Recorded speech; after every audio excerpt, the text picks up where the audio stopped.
जी जनाब, आ गए आप लोग? Yes sir. जी, तो बात कर रहे थे कि सीवी के लिए क्या टिप्स हैं? पहली बात तो वो आपने सिलेक्ट करना है कि पर्सनल डिटेल्स कौन-सी देनी है, ठीक है ना? ये बाज़ लोग मैरिटल स्टेटस डालते हैं, बाज़ नहीं डालते, ये ज़रूरी नहीं होता, ठीक है ना? पर्सनल स्टेटमेंट आपको देना ज़रूरी होता है कि ज़िंदगी में आपने क्या करना है। और स्किल सेक्शन के अंदर आपके जो स्किल सेट बेहतरीन है, जैसे मैंने आपको बताया कि आजकल जो बज़वर्ड है ना, वो टीम वर्क का है। कि टीम वर्क आप कर सकते हैं, नहीं कर सकते, आपके पर्सनल कम्युनिकेशन स्किल्स कैसी हैं, इंटरपर्सनल स्किल्स कैसी हैं, ये सारी चीज़ें ना आपको करनी पड़ती है। उसके बाद पिछली जॉब अगर आपकी कोई है, उसको आपने इस तरीके से प्रेज़ेंट करना है कि इस करंट जॉब के साथ उसको आप लिंक कर सकें। फिर बाकी तो जाके जब इंटरव्यू तक आप पहुँच जाएँ, सीवी जो होता है ना, एक ज़रिया होता है आपको सेकंड फेज़ में ले जाने का, इंटरव्यू करने का। और जो अच्छी कंपनियाँ होती हैं ना, जो वो इंटरव्यू करने के लिए वो आपको एनवायरनमेंट देती हैं, उस एनवायरनमेंट में आपको चेक करती हैं। याद रखिएगा कि 3-4 चीज़ें हैं जो वे इंटरव्यू के लिए जो बड़ी काउंट करती हैं। नंबर 1 आपने ड्रेस कैसा किया हुआ है? जब आप इंटरव्यू में जा रहे होते हैं ना, आपकी ड्रेसिंग बड़ी काउंट करती हैं। हम जब बचपन में थे, अपने वालिदैन से, बुजुर्गों से सुनते थे कि दोस्त चेहरे पे नज़र रखता है, दुश्मन जूते पे नज़र रखता है। कॉर्पोरेट लाइफ़ में आके हमें अंदाज़ा हुआ कि सबसे बड़ी इम्पोर्टेंस जो होती है, वो जूते की ज़्यादा होती है। कि पीपल ये मज़ाक के अलावा मैं आपको बता रहा हूँ ये बात, आप शायद हँसे इस बात के ऊपर। People notice more the kind of shoes you are wearing. कभी ऐसा नहीं होना चाहिए कि आप अगर इंटरव्यू के लिए जा रहे हैं या अपने दफ्तर के लिए जा रहे हैं, कितने बुरे हालात से आप गुज़र के आ रहे हो, फील्ड विज़िट करके आ रहे हो।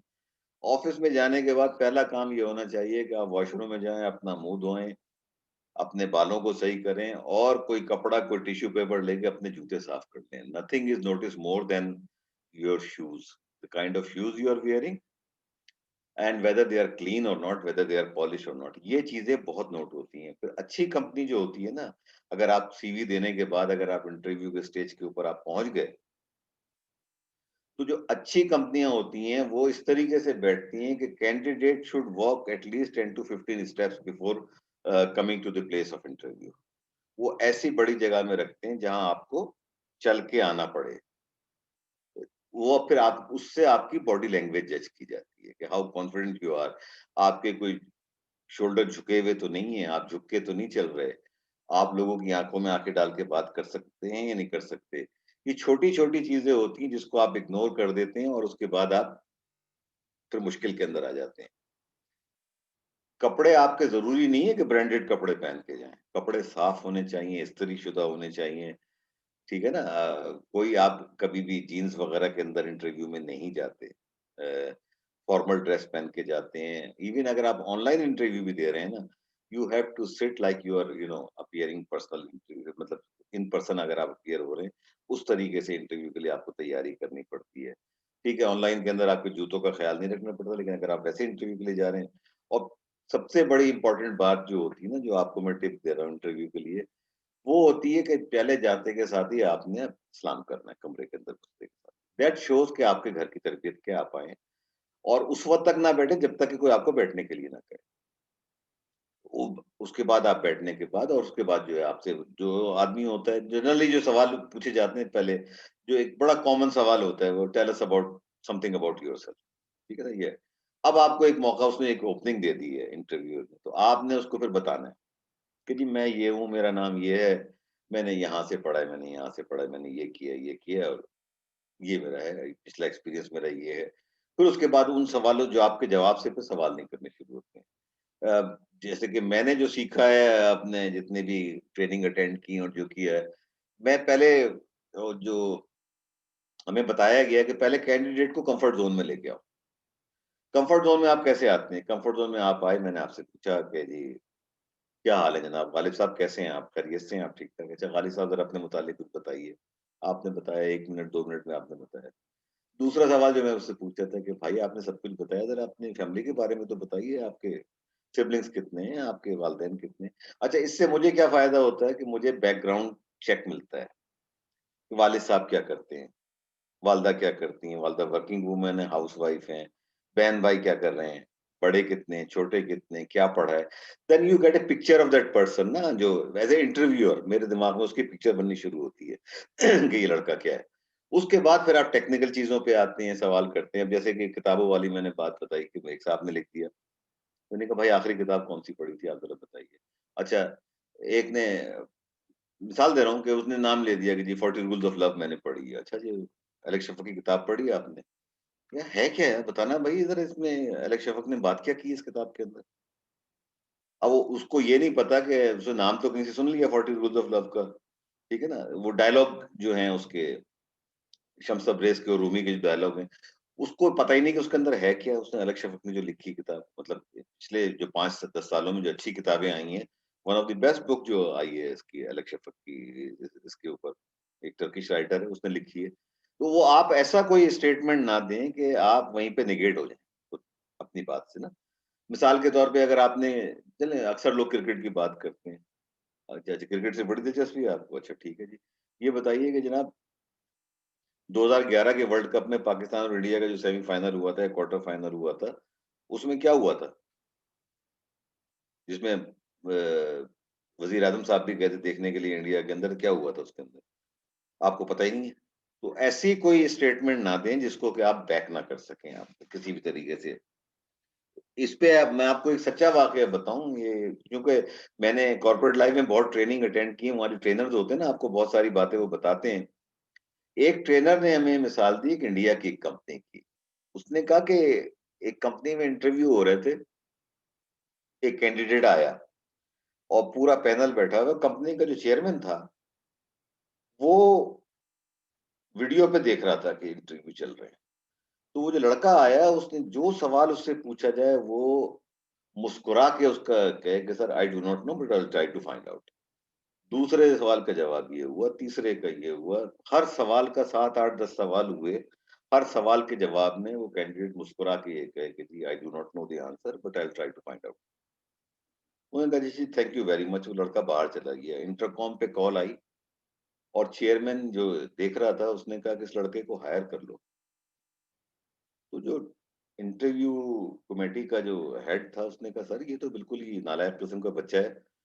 इसने जो है इतने सवाल पूछे हैं, आप देख रहे हैं इसने किसी सवाल का जवाब नहीं है। उसने कहा यही चीज़ तो मुझे उसकी पसंद आई है, कि उसको किसी सवाल का जवाब नहीं आता लेकिन हर सवाल के जवाब में वो ये कह रहा है कि जी I do not know the answer but I will try to find out. आपने कहा है कि इसका जवाब मैं दूँगा, आप बता दूँगा आपको। उसने कहा मुझे कस्टमर सर्विस के लिए इससे अच्छा आदमी तो मिल नहीं सकता, कि जिसके चेहरे पे हमेशा मुस्कुराहट हो और कस्टमर कोई भी उससे बात कहेगा, कम से कम ये मुस्कुरा के जवाब तो देगा। तो ये मेरा ये मकसद नहीं है कि आप भी इंटरव्यू में जाके यही करें, ये करें, लेकिन ये मैं आपको बता रहा हूँ कि जिस तरह कंपनियाँ, अब दुनिया बहुत आगे चली गई है। वो ट्रेडिशनल मेथड जो है ना, सीवी भेजने के, जॉब के ऊपर अप्लाई करने के, किलो के हिसाब से जो कागज़ जमा हो गए उनमें से सॉर्ट आउट करने के, वो तरीके गए। अब जिन चीज़ों के ऊपर लोग असेस होते हैं ना, वो बिल्कुल ही अलग चीज़ें हैं। अब जो मैनेजमेंट का स्टाइल आ गया है ना, वो दुनिया में 3 तरह की मैनेजमेंट होती है। कि या तो आप अथॉरिटेटिव डिक्टेटर होते हैं ना, अथॉरिटेटिव कि जी माय शिप माय ऑर्डर, जो मैंने कह दिया कर दो, पूछो मत। एक होती है कंसल्टेटिव मैनेजमेंट कि जी कंसल्टेटिव मैनेजमेंट के अंदर कि आप पूरी टीम से आप कंसल्ट करते हैं लेकिन फाइनली डिसाइड आप करते हैं, और जो आपने डिसाइड कर लिया then the team member doesn't have to disagree. उसने जाके जो है सबने, अगर किसी को इख्तलाफ भी होता है जाके उसके ऊपर वो अमल करेगा। और सबसे जो सुप्रीम आजकल मैनेजमेंट जो मानी जा रही है, वो कहलाती है कि जिसको हम कहते हैं ना कि विंडो और मिरर वाली जो मैनेजमेंट कहलाती है, कि जहाँ पे अगर कोई क्रेडिट है, तो आप अपने ना लें, आप खिड़की से बाहर देखें, जो भी आपको बंदा नज़र आए कहें कि इसने किया है काम ये, मैंने नहीं किया। Never compete with your subordinate. और उसके बाद जो आप जो हायरिंग कर रहे होते हैं, अभी एक केस स्टडी मैंने पढ़ी थी अमेरिकन किसी कंपनी की, उसमें उसने यही बताया कि जी वो जो चीफ ऑफ एचआर हायर कर रहे थे। एचआर डिपार्टमेंट का जो चीफ होता है वो बहुत बड़ी तोप चीज़ होता है। तो तरीक़ाकार उस कंपनी का ये था कि सब फाइनल करने के बाद, और वो चेयरमैन जो था उस बंदे को खाने पे बुलाता था, खाना खा के और उसको वो लेटर देता था कि अपॉइंटमेंट लेटर है। सब कुछ उस शख्स का फाइनल हो गया। चेयरमैन के साथ वो बैठ के जो है किसी होटल में चेयरमैन ने उसको बुलाया, खाना खा रहे थे। तो चेयरमैन ने उससे पूछा, would you like some soup? उसने कहा कि जी बिल्कुल, सूप ऑर्डर हो गया। सूप आया तो जो कैंडिडेट साहब थे, उन्होंने बगैर चखे हुए सूप को उसके अंदर नमक डाला। अब वो चेयरमैन जो है नोटिस कर रहा है, सूप पी लिया। तो उसने चेयरमैन ने उससे पूछा कि भाई ये बताओ कि आपने तो इसका सॉल्ट चेक ही नहीं किया, तो आपने ऊपर से सॉल्ट डाल के इसको पिया, क्या वजह थी? उसने कहा ये मेरी आदत है। उन्होंने ठीक है, खाना खाया, उसने लेटर नहीं दिया, वापस आ गया। और जो हायरिंग टीम थी, उसको उसने बुलाया, उसके हेड को, उसने कहा कि तुमने किस बंदे को हायर कर लिया है इस पोजीशन के लिए? उन्होंने कहा जी ही इज द बेस्ट, ये किया, फलानी कंपनी में ये किया। उसने कहा दूसरा बंदा ढूंढो, ये बंदा हमारी कंपनी में नहीं चल सकता। मैं कहा, क्या हुआ सर, खैरियत है? चेयरमैन ने कहा कि भाई देखो, उसने सूप के अंदर बगैर चेक किए नमक डाला। तो उसने कहा, हायरिंग कमेटी के चेयरमैन ने, जो इंचार्ज था, उसने चेयरमैन से कहा कि सर इस बात पे आप बंदे को हायर नहीं कर रहे। उसने कहा बात सुनो, अगर तुमने दोबारा कोई बात की ना, मैं तुम्हें भी नौकरी से निकाल दूंगा। जो शख्स बगैर चेक किए सूप में नमक डाल रहा है, वो इंसानों के साथ भी यही करेगा। बगैर चेक किए फैसले कर लेगा उनके मुतालिक, प्री कंसीव्ड आइडिया लेके बैठेगा। तो ऐसे आदमी की मुझे इस कंपनी की जरूरत नहीं है। तो दुनिया अब बहुत आगे जा चुकी है। आप अपना सीवी जो है ना, एक चीज याद रखिएगा कि सीवी जो है आपका एडवर्टाइजमेंट है, बस। ठीक है? आप अपने आप को एडवर्टाइज कर रहे हैं। जो आपकी क्वालिफिकेशन है वो मेंशन करें, जो आपके स्ट्रॉन्ग एरियाज हैं वो मेंशन करें, टेलर करो एप्लीकेशन के हिसाब से। ये जो इसके अब सीवी राइटिंग के लिए ना इतने सॉफ्टवेयर आ गए हैं, इतने सैंपल मिल रहे होते हैं आपको कि आपको मतलब सिलेक्ट करने में मुश्किल हो जाएगी। दूसरी बात ये कि बहुत सारे लोग जो इसमें करते हैं ना कि सीवी को आपको हमेशा अपडेट रखना चाहिए। मसला ये कि आपको कुछ नहीं पता होता कब नौकरी आ जाएगी। लिंक्डइन के ऊपर अगर आप हैं, वहाँ पे आपने अपना सीवी डाला हुआ है, उसको कीप ऑन अपडेटिंग इट। क्योंकि अब जो मॉडर्न ट्रेंड है, उसके अंदर लोग जो है लिंक्डइन से लोगों को उठा रहे होते हैं, रेफर हो रही होती है। वहाँ से आपका सीवी देख के हेडहंटर या दूसरे लोग जो होते हैं आपकी जॉब देख रहे होते हैं और आपको जॉब ऑफर कर रहे होते हैं। ठीक है ना? ऐसा होना चाहिए सीवी, अगर आपको अभी कॉल आया, अभी जाके आप उसको जो है ना फौरन जाके कर दो। अच्छा, सीवी के डोंट्स क्या होते हैं कि कोई इसमें इनएप्रोप्रिएट लैंग्वेज नहीं होनी चाहिए, ज़्यादा लंबी कहानियाँ नहीं होनी चाहिए और लेआउट इसका एक प्रॉपर होना चाहिए। अब एक ट्रेंड ये भी आया है कि आप अपनी तस्वीर स्कैन करके ऊपर कोने में लगा देते हैं, ये चीज़ भी होती है। लेकिन उससे कोई हर्ज नहीं है। आप उसको लोगों को बता सकते हैं अपने मुताबिक, तस्वीर लगाने में कोई ऐसा नुकसान नहीं है। जो इम्पोर्टेंट बातें डालनी होती है ना कि कस्टमर सर्विसेज की, टीम में की है, लीडरशिप स्किल है। अच्छा, लीडरशिप लोग कहते हैं कि जी लीडरशिप स्किल्स होती हैं। इसमें 2 थ्योरीज़ हैं जो पढ़ाई जाती हैं मैनेजमेंट में। आप पढ़ेंगे जब आगे जाएँगे, अगर आप एमबीए वगैरह करेंगे, कि एक थ्योरी तो ये है कि you are a born leader और you are a born laggard, आप फॉलोअर हैं। ठीक है ना? एक तो ये थ्योरी है। दूसरी थ्योरी है कि नहीं, हर इंसान जो है वक़्त के साथ सीखता है, अपने अंदर जो है क्वालिटीज़ को डेवलप कर सकता है। एक चीज़ होती है जिसको हम कहते हैं लीडरशिप स्किल के अंदर कि सिचुएशनल लीडरशिप, कि आप नॉर्मल हालात में, आम हालात में आप एक बिल्कुल नॉर्मल आदमी होते हैं, आपका कोई ऐसा मतलब आप लीड करने का नज़र नहीं आता कि आप लीड कर रहे होते हैं। लेकिन एक सिचुएशन ऐसी आती है जिसके अंदर आप लीडर बन जाते हैं। इसकी मैं लोगों को मिसाल देता हूँ कि मेरे साथ एक कासिद था जो काफ़ी अर्सा उसने मेरे साथ काम किया, 10-12 साल। अब मुझे बताइए कि कासिद की उसकी तालीम 8वीं जमात पास था वो। मैंने 3 मौकों पे देखा उसको कि मेरे एक कोलीग की वालिदा की डेथ हो गई। अच्छा, हम वो तो मैंने उसको कहा कि भई देखो वो अकेला बेटा है, तो आप चले जाइए और जाके ज़रा उसको हेल्प कर दें। जो भी मामलात होते हैं मय्यत के मामलात। By the time we got there, उस लड़के ने पूरा मतलब एक कासिद ने पूरा कंट्रोल सँभाल लिया था कि घर के ऊपर शामियाना लगवाना, कुर्सियाँ लगवाना, कब्र का बंदोबस्त करना, मस्जिद में जाके करना, जो एक मय्यत के सारे इंतज़ामात होते हैं ना, and he managed it to the perfection. तो मैं बाद में लोगों से यही कहता था, मैंने कहा भाई ये हम सबका लीडर है। क्यों? किस मामले में? कि हम में से किसी को इस चीज़ का नहीं पता हम में से किसी को इस चीज़ का नहीं पता कि मैयत के मामलात को हैंडल करने में क्या होता है, लेकिन ये क्वालिटी इसके अंदर ये मौजूद है। तो अगर ऐसी सिचुएशन हो ना, तो ये बंदा जो है ना आबिद रहमान, इसको आगे कर दिया करो। आइंदा के लिए सोच लो, अगर हमारे किसी कुलीग के साथ, किसी के साथ कोई ऐसा मसला हो जाए, आबिद को भेज दो, चीज़ों को सँभालेगा। और उसके बाद 2-3 दफ़ा ऐसा हुआ कि कोई ऐसा इश्यू हुआ, तो हमने कहा, "आबिद, तुम सारे काम छोड़ो, तुम जाओ वहाँ जाके सँभालो।" और वाक़ई वो जाके एक तो ये जो फैमिली है, वो बेचारी वैसे ही अंडर प्रेशर होती है, किसी के घर में ऐसे बात हो जाए, उसको जाके वो हैंडल करता था, सँभालता था, वो करता था। लैंग्वेज स्किल बड़ी काउंट होती है। ये लोग लिख देते हैं ना कि जी मुझे इंग्लिश भी आती है, मुझे उर्दू भी आती है, मुझे पंजाबी भी आती है, मुझे सिंधी भी आती है। फाइन, लेकिन अगर आपको क्या पता, जो इंटरव्यू पैनल में बैठा हुआ है, कोई फ्लुएंट है पंजाबी के अंदर, उसने आपसे पंजाबी में एक जुमला बोल दिया, आपको पता ही नहीं चला कि उसने क्या कहा, या उसने पंजाबी में बाबा बुल्ले शाह का कोई शेर पढ़ दिया कि यार ज़रा इसको एक्सप्लेन तो करो भाईजान, आपने ये क्या आपको पंजाबी आती है? आप मारे जाते हैं। तो वही लिखें जो आपको आता है। कोई ज़्यादा एक्सेसिव आपको ज़्यादा बातें लिखने की ज़रूरत नहीं है। बस ये समझ लीजिए कि ये आपके लिए दरवाज़ा खोलने का तरीका होता है। जब आप दर इस सीवी को समझो कि डोर ओपनर है आपके लिए। जब एक दफ़ा दरवाज़ा खुल गया, फिर आपने वहाँ जाके जो कुछ करना है ना, वो फिर अलग चीज़ है आपकी। जो चीज़ें जॉब की रिक्वायरमेंट के हिसाब से ऐड होती हैं, मिसाल के तौर पे अगर आप अप्लाई कर रहे हैं किसी मतलब ये इंजीनियर्स के हवाले से नहीं है, लेकिन अगर आप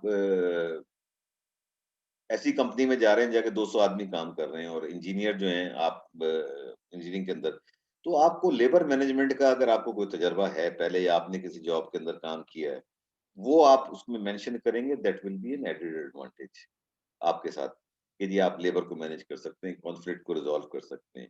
मैंने एक फैक्ट्री में मैं काम करता था, जब इंजीनियरिंग के बाद नौकरी नहीं मिली थी, तो साइट के अंदर एक फैक्ट्री थी रोलिंग मिल के अंदर, वहाँ मैंने मेरा पहला इंटरेक्शन हुआ लेबर से।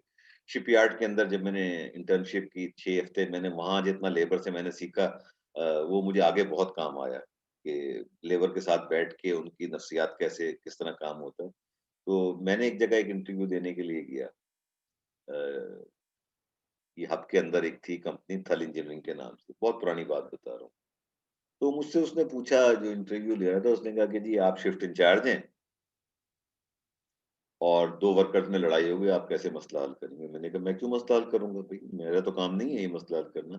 कहने लगे क्या मतलब है? मैंने कहा भई जो वर्कर अगर हैं, तो वर्कर के ऊपर कोई सुपरवाइज़र भी होगा। सुपरवाइज़र के ऊपर फोरमैन होगा, मैं अगर शिफ्ट इंचार्ज हूँ, मैं तो ऊपर आता हूँ बहुत। तो उसने कहा कि फर्ज़ करो सुपरवाइज़र छुट्टी पे है। मैंने कहा अगर सुपरवाइज़र छुट्टी पे है तो फोरमैन होगा। कहना फोरमैन भी नहीं है, फिर क्या होगा? मैंने कहा फिर मैं दोनों को बुला के दोनों की बात सुनूँगा और जो गलती पे होगा उसको उस हिसाब से मैं पनिश करूँगा। कहने लगा नहीं अगर आप कैसे फैसला करेंगे? मैंने कहा भई इतनी तो मेरे अंदर अकल है ना कि लोगों के साथ डील करके, कि मैं सिर्फ ना उन दोनों की सुनूँगा, बल्कि बाकी जो वर्कर्स हैं उनसे भी मैं पूछूँगा, उनसे राय लूँगा। तो मतलब ये चीज़ें होती हैं ना, आपको वहाँ पे थिंकिंग ऑन योर फीट, आपसे कुछ भी सवाल हो सकता है। लेकिन आपने अगर उसी वक़्त उसको स्मार्टली थिंक करके आपने किया ना, अगर आपको डिसीज़न मेकिंग का जो है, डिसीज़न मेकिंग का उस वक़्त पता चलता है जब आपने डिसीज़न लिए होंगे ना। दुनिया में सबसे कामयाब चीज़ जो है ना, वो लिसनिंग की है। अगर आप अच्छे लिसनर हैं ना, अभी कल पढ़ रहा था, लैरी किंग की डेथ हुई है, उसका मैं एक कोट पढ़ रहा था, क्या ज़बरदस्त उसने बात की है। उसने कहा कि आज सुबह जब मैं घर से निकलूँगा ना, मैंने फैसला किया कि मैं कुछ बोलूँगा नहीं। मैं जब घर से निकलूँगा तो मैं सोच लिया है बोलूँगा नहीं, मैं सिर्फ़ सुनूँगा ताकि मैं कोई नई चीज़ सीख सकूँ। अब वो आदमी जिसने 50-60 साल अमेरिकन मीडिया को डोमिनेट किया, वो लैरी किंग का शो दुनिया के बड़े-बड़े लोग देखते थे, वो देखते थे। वो क्या कह रहा है कि जी मैं आज बोलूँगा नहीं, सुनने से मेरे इल्म में इज़ाफ़ा होगा। यही बात दलाई लामा ने कही है, जो करंट बुद्धिस्ट का लीडर है, उसने भी ये बात कही है कि when you speak, you are talking about what you know. जितना आपको पता है, आप उसी के बारे में बात कर रहे होते हो। लेकिन जब तुम सुनोगे, तो शायद तुम कोई नई बात सीख लो। तो जो लिसनर होते हैं ना, अच्छे लिसनर होते हैं ना, आप किसी इंसान को कुछ नहीं दे सकते। लेकिन अगर आपने इंटेंटली उसकी बात सुन ली है ना, खामोशी से उसकी बात सुन ली है ना, आप यकीन करें आप ह्यूमैनिटी की सर्विस कर रहे हो। आपको नहीं अंदाज़ा कि किसी शख्स के ऊपर क्या गुज़र रही होती है। अगर आप उस चीज़ को इंटेंटली सुन के उसकी बात को सिर्फ सुन लेंगे ना, शायद उसकी 70% प्रॉब्लम वैसे ही हल हो जाए। तो ये चीज़ें जो है ना, अगर आपकी पब्लिक स्पीकिंग है, जैसे आप में से कुछ लोगों को मुझे अंदाज़ा हुआ है अभी प्रेज़ेंटेशन से, कि some of you could be a very good public speaker. ये जो भी अज़ीम मून साहब करके गए हैं, he could be a very good public speaker. और भी बहुत सारे लोग हैं, हम्माद हैं, ज़ैन है, जिस तरह आप लोगों ने अपनी प्रेज़ेंटेशन को एक्सप्लेन किया। दैट शोज़ नॉलेज होना एक अलग बात होती है, उस नॉलेज को इज़हार होना एक अलग चीज़ होती है। आपके अंदर एक खूबी है, लेकिन अगर उस खूबी का इज़हार नहीं हो रहा, तो किसी को नहीं पता कि आपके अंदर खूबी है। आप फूल नहीं हैं, फूल की खुशबू उसकी बता देती है कि यहाँ इस कमरे में एक फूल है, या फूल की खुशबू बता देती है। आपके अंदर जो खूबी होती है, उसका इज़हार आपके जिस्म से, आपकी बॉडी लैंग्वेज से होना चाहिए। अगर आप अपनी बॉडी लैंग्वेज से, अपने एटीट्यूड से, ज़िंदगी 90% एटीट्यूड का नाम है। आप दुनिया के जीनियस तरीन आदमी क्यों ना हो, अगर आपका एटीट्यूड नहीं है, आप कभी भी कामयाब नहीं हो। मैंने तो अपने ये 36-37 साल की नौकरी में एक ही चीज़ देखी है, वो ये देखा है कि ज़िंदगी में आगे वो लोग निकलते हैं जो स्ट्रीट स्मार्ट होते हैं। जीनियसेस जो होते हैं ना, वो पीछे रह जाते हैं अपने ख़यालात के अंदर, अपने उसके अंदर। स्ट्रीट स्मार्ट जो होते हैं ना, वो थिंकिंग ऑन फीट, कोई प्रॉब्लम आई है, उसको कैसे एड्रेस करना है, कैसे हैंडल करना है, उसी वक़्त डिसीज़न लेना। तो ये सारी चीज़ें आपको अपने सीवी के अंदर इम्पोर्टेंस इनकी होती है। अच्छा, अगर आप कोई आपको कोई क्वेरी आई तो उसका जवाब आपने कैसे देना है? मिसाल के तौर पे आपने, जैसे हमने आरएफक्यू पढ़ा था ना, कि रिक्वेस्ट फॉर कोटेशन कर रहे हैं, या रिक्वेस्ट फॉर प्रपोज़ल कर रहे हैं। उसमें जो बिडर है वो आपसे सवाल पूछ सकता है कि जी इस चीज़ को ज़रा क्लैरिफ़ाई कर दें, ये टेक्निकल एक्सप्लेनेशन कर दें, ये बता दें। तो वो चीज़ें जो है ना, आपको उसको एड्रेस करने का एक तरीका कुछ और होता है। ईमेल पे जवाब आएगी तो ईमेल पे देंगे, लेटर आएगा तो आप लेटर से जवाब देंगे उसको, ठीक है ना? उस शख्स को। और उस सवाल को आप जो उसका है, उसको टू द पॉइंट एक्सप्लेन करेंगे, क्योंकि आपकी ये ज़िम्मेदारी है कि अपनी कंपनी के लिए आप बेस्ट चीज़ खरीदें एट द लोएस्ट कॉस्ट। तो अगर आप किसी सप्लायर को डिस्करेज कर देंगे, पहली बात तो ये होगी कि उसके ज़हन में ये आएगी कि आप उसके कॉम्पिटिटर से मिले हैं, उसको आप आउट कर रहे हैं। और उसके साथ आप ताउन नहीं कर रहे, तो कभी नेगेटिव रिप्लाई ना दें, बिल्कुल जो टाइमलाइन है उसके ऊपर उसको जवाब दें, उसको बताएँ, ताकि वो आपके पास बिड कर सके और उनको जवाब दे सके। और ज इसमें कोई इतनी नहीं होती, ज़्यादा टेक्निकल क्वेरीज़ होती हैं, उनके जवाब टेक्निकली दिए जाते हैं, वही प्रॉपर्ली जिस तरीके से उसका नाम लिख के, सब्जेक्ट के अंदर वो मैटर लिख के, और आप उसको एक्सप्लेन करें, रेफरेंस की है, आपकी क्वेरी ये है, this is how you know, this is what we want, कि आप उसको बताएँगे और वो आपको करेगा। जनाब, यहाँ पे खत्म हो गया मेरा कुछ जो मैंने आज आपसे बात करनी थी। अब मैंने आपके साथ 2 काम करने हैं। एक, ईमेल प्रोटोकॉल, ठीक है ना? ये मैं अगली क्ला मंडे को आपके साथ करूँगा। एंड ज़रा मुझे ये बता दीजिए कि आप लोगों की ग्रुप प्रेज़ेंटेशन कब से होनी शुरू हो जाएँगी? Because I have got only 3 weeks with you. 15 फरवरी से आपके फाइनल शुरू हो रहे हैं। डीन साहब ने अनाउंस कर दिया है, 15 फरवरी से आपके फाइनल होंगे। ठीक है? तो उससे पहले हमारे पास 3 हफ्ते बच रहे हैं। कल की क्लास है, ट्यूसडे की क्लास है। उसके बाद ज़ाहिर है कि हमें एक्स्ट्रा करना पड़ेगा आइदर ऑन फ्राइडे और संडे, जैसा कि हमने आज किया है, ताकि हम नंबर जो है अपने आप, क्योंकि आपके अभी तक 23 घंटे हुए हैं। टेक्निकली स्पीकिंग 42 घंटे तो मुझे पूरे होते हुए आपके नज़र नहीं आ रहे। तो अगर हम ये एक एक्स्ट्रा क्लासेस भी करेंगे तो 36, 38 के करीब हमारा नंबर पहुँचेगा। तो गालिब साहब, जी क्या सर। किया जाए बताइए भाईजान? सर जो फ्राइडे और संडे को क्लास होगी जब से हम स्टार्ट कर लेंगे सर प्रेजेंटेशन। बस ठीक है। तो फ्राइडे से प्रेज़ेंटेशन आप लोग शुरू कर लेंगे। फ्राइडे को 1 ठीक है सर। घंटे को होगी, लेकिन संडे को तो आज अटेंडेंस में देख रहा हूँ कितने 15 लोग हैं, कितने लोग हैं? नहीं, अब तो 9 रह गए हैं। वाह! तो यार यस सर। 25% अटेंडेंस है, तो फिर कैसे होगी ये प्रेज़ेंटेशन, अगर ये है? गालिब साहब, आपके जो काँटा है वो काम यस नहीं कर रहा। सर अभी मछलियाँ डाला पकड़ने नहीं। के लिए जो आपने काँटा डाला है वो काम नहीं कर रहा है।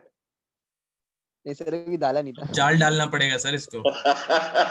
और जाल भी वो जापानी वाला, मैकेनिकल जो होता है ना, लोहे वाला। भाई कुछ करो, बच्चे पकड़ के लाओ, ये इस तरह तो काम नहीं चलेगा। ठीक है भाई? यस सर इंशाल्लाह नेक्स्ट क्लास। यस ओके जी, नमाज का टाइम हो गया, मुझे भी इजाज़त दीजिए। आप लोगों का बहुत शुक्रिया, जिन्होंने वक़्त निकाला, और जो मैं इधर-उधर की बातें करता हूँ, आप उससे परेशान ना हुआ कीजिए।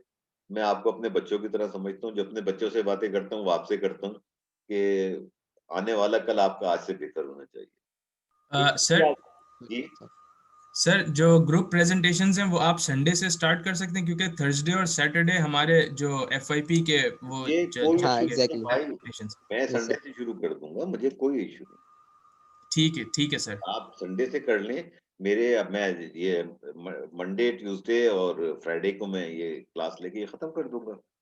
उसके बाद मेरे पास तो कुछ आपको बताने के लिए रहेगा नहीं, मेरे मैटर तो खत्म हो जाएगा जो मैंने बनाया आपके लिए। उसके बाद आपका असाइनमेंट रह जाएगा ग्रुप प्रेजेंटेशन का, फिर फाइनल की तैयारी करेंगे।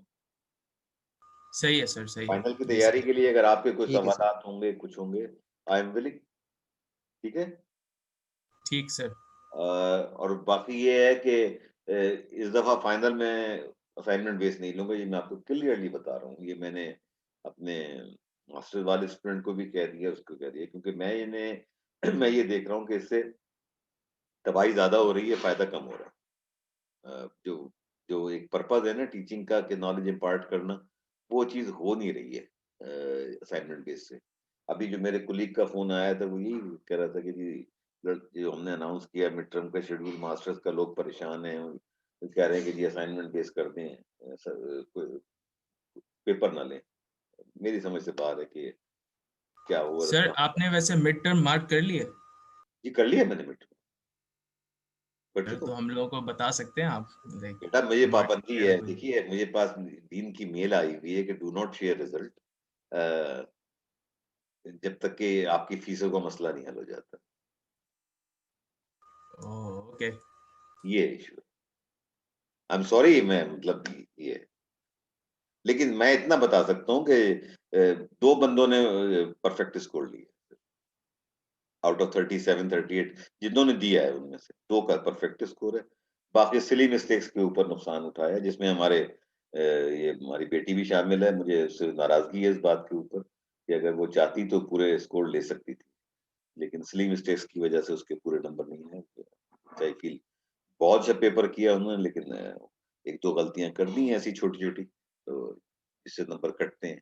अब ईमानदारी का तकाजा तो ये है ना कि जिसने गलती की है और जिसने गलती नहीं की, दोनों बराबर नहीं हो सकते। तो इस वजह से परफेक्ट स्कोर दो का है सर, आउट ऑफ जितने भी 38 37 के अंदर दो का परफेक्ट स्कोर।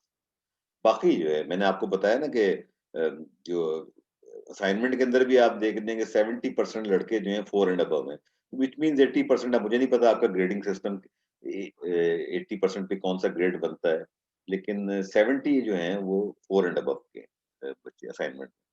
और मोर और लेस तकरीबन यही सूरत हाल है। नहीं, इसमें कम है, मिड टर्म में इतना अच्छा नहीं है। अ, हाँ मिड टर्म में ये एनीवे ठीक है। ठीक है सर। ओके, तो ठीक है फिर सर। इंशाल्लाह कल मुलाकात हो रही 12 बजे आप लोगों से। Okay sir. Okay, yes sir इंशाल्लाह। Take care. एंड भाई साहब, सीआर साहब, ज्यादा बंदे पकड़ने हैं, मंडे को बच्चे होने चाहिए पूरे।